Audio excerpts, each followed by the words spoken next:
급기야는 뉴질랜드 총리가 우리 문재인 대통령한테 정상통화에서 직격탄으로 문제를 제기하는 외교 사건이 생겼습니다.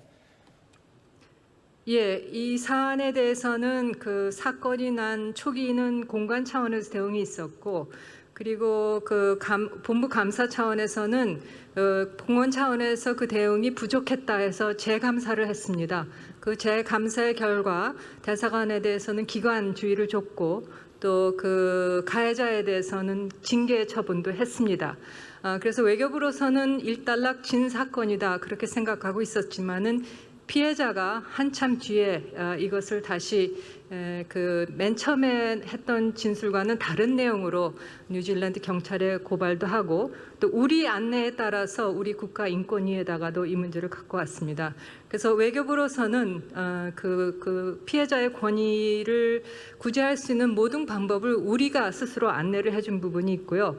그렇지만 그 돌아보면은 또 부족한 점이 분명히 있었던 것 같습니다. 그래서 그 부족한 점에 대해서는 앞으로는 다시는 이런 일이 없도록 그 절차라든가 그 직원 교육이라든가 이런 것을 좀 더 강화시킬 준비를 하고 있습니다. 그 장관께서 국익 실추에 대한 책임을 통감하고 계시죠? 이 뉴질랜드 피해자한테 이 자리에서 사과를 공개적으로 할 생각은 없습니까? 예, 그럴 생각은 없습니다. 지금 이게 제대로 조사가 된 상황이 아니고요. 또 그 가해자의 그 자기 방어권도 아직 행사가 안 된 상황에서 어디에 진실이 있는지는 아직 밝혀지진 않은 상황입니다. 우리 국가인권위에서 그 조사한 내용 결정을 우리는 통보를 받았습니다. 그 내용을 인권위원회의 그 요청에 따라서 공개드릴 수는 없습니다만 외교부가 할 일이 있다고 생각을 합니다만 그 인권위원회의 결과만 가지고도 봤을 때 제가 뭐 사과할 상황은 아닌 것 같습니다. 진실을 규명해서 확실한 대처를 해주시기 바랍니다. 들어가셔도 그렇게 좋습니다. 하겠습니다.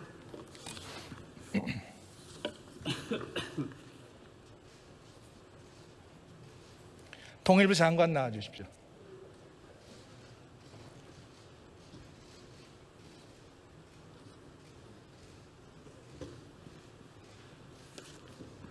예. 우리 이인영 장관께서는 북한의 핵과 미사일 위협이 얼마나 심각하다고 판단하고 있습니까?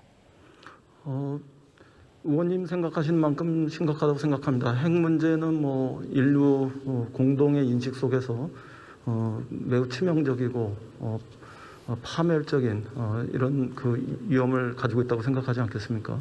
저는 아주 심각하다고 생각하는데 저하고 똑같이 생각하세요? 뭐 저도 그렇게 생각합니다. 다행입니다.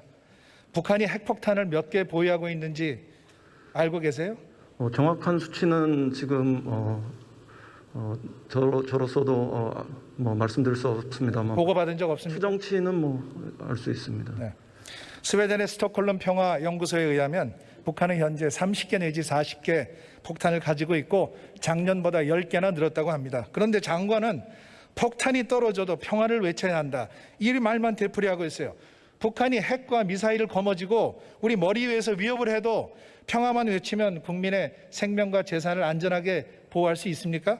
그 뒤에 제가 그 폭탄이 떨어지는 전쟁의 한복판에서도 평화를 외치는 세력이 더 정의롭고 정당하다 이런 표현을 한 건 사실입니다만 상임위 때 의원님 질문에도 제가 대답했습니다만 정말로 제가 전쟁이 일어나면 기도만 하고 평화만 외친다고 생각하시진 않지 않겠습니까? 그렇게 생각하지 않으시지 않습니까? 그거는 역설적으로 평화를 강조한 이야기지 그것이 정말 전쟁의 위험성에 대해서 모르는 사람의 그런 이야기라고 생각하신다면 그거는 뭐 저로서는 그렇지 않다 이렇게 말씀드렸습니다. 우리가 핵 인질이 되는 것이 진짜 평화라고 생각하세요? 핵 인질이 되는 것이 아니 누가 핵이 인질이 되는 것이 그 진짜 평화라고 생각하겠습니까? 그렇죠. 그렇습니다. 그러나 그게 지금 한반도의 상황입니다. 그렇게 생각 안 하세요? 저희가 핵 인질로 잡혀 있다. 그 의원님 그렇게 보시는 겁니까 그럼? 아니, 저한테 물어보실 게 아니라 지금 한반도에 북한이 핵을 30개, 40개를 가지고 있고 미사일을 가지고 있는데 그 위협 아닙니까? 그래서 그 위험을 제거하기 위해서 정부가 한반도 평화 프로세스도 진척시키고 있는 것이고 그 과정 속에서 한미 공조를 통해서 비핵화라든가 한반도 평화 정책이라든가 이런 것들을 추진하고 있는 거 아닙니까? 한미 동맹에서 한미 동맹에서 군대를 빼고 이건 평화 동맹이다 이런 식으로 하면은 일종의 평화 지상주의인데 이렇게 하는 건 우리 안보의 기틀을 무너뜨리는 자살 행위 아니에요?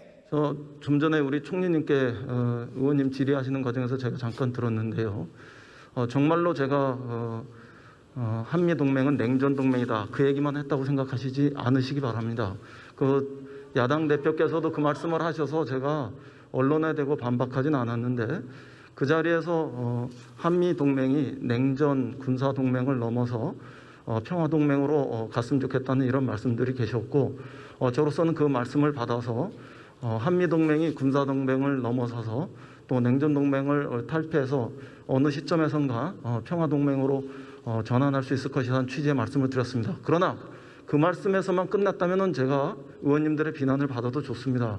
그러나 그 바로 이어서 한미 동맹은 민주주의와 시장 경제라는 가치 동맹의 이런 면들도 가지고 있기 때문에 어느 시점에 우리가 평화 동맹으로 전진할 수 있는 기초는 많이 가지고 있다. 이런 취지의 말씀도 같이 드렸었다는 점을 오늘 제가 말씀드립니다. 한미 동맹은 이미 글로벌 차원의 포괄적 전략 동맹입니다. 문재인 대통령이 트럼프 대통령과 확인한 겁니다.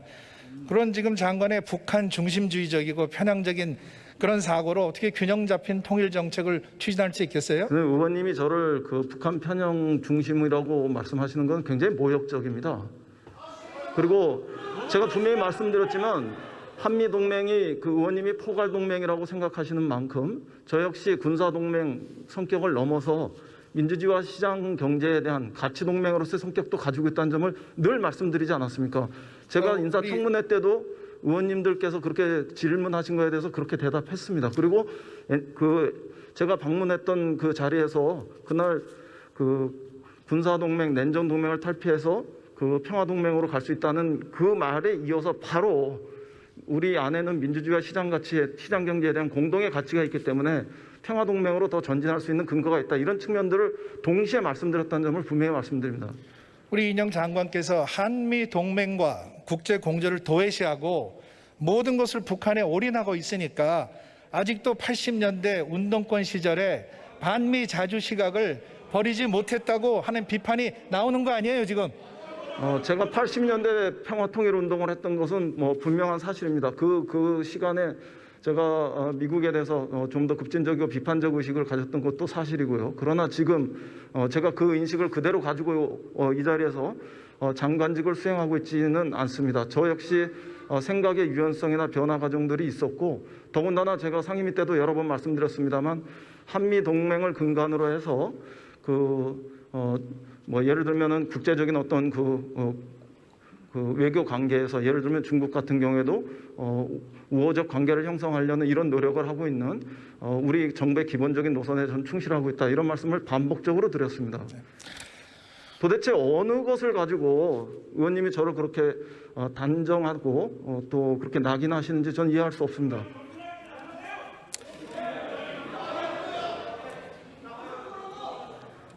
냉전 동맹만을 이야기하지 않았던 사실은 적어도 분명히 오늘 확인해 주시기 바랍니다. 질문에 잘 답변하십시오. 개성공단 연락사무소가 파괴됐죠? 그렇습니다.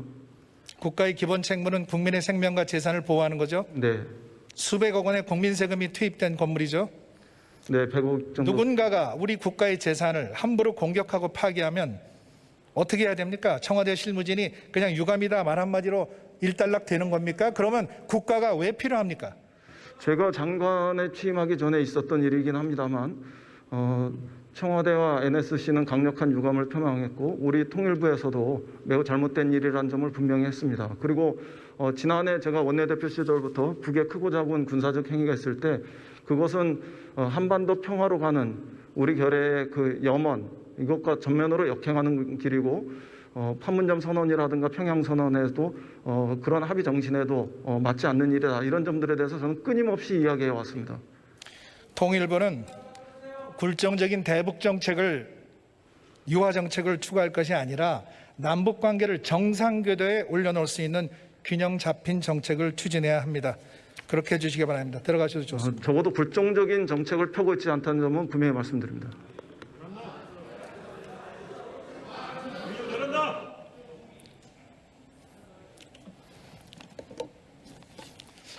영국의 윈스턴 처칠 수상은 비관론자는 기회 속에서 어려움을 찾고 낙관론자는 어려움 속에서 기회를 본다라고 얘기했습니다. 과연 우리는 지금 어려움 속에서 기회를 찾을 수 있을까요? 그것은 우리가 어떤 선택을 하느냐에 달려 있습니다. 정치가 바뀌어야 합니다. 문재인 정부와 여당은 불통과 독선을 버리고 말이 아닌 행동으로 진정한 협치에 나서야 합니다. 외교안보도 바뀌어야 됩니다. 한미동맹을 굳건히 다지고 남북관계를 정상화해야 합니다. 저희 국민의힘은 포스트 코로나 시대에 글로벌 중추국가로 도약할 수 있도록 국난 극복과 국익소에 앞장서겠습니다. 경청해 주셔서 감사합니다.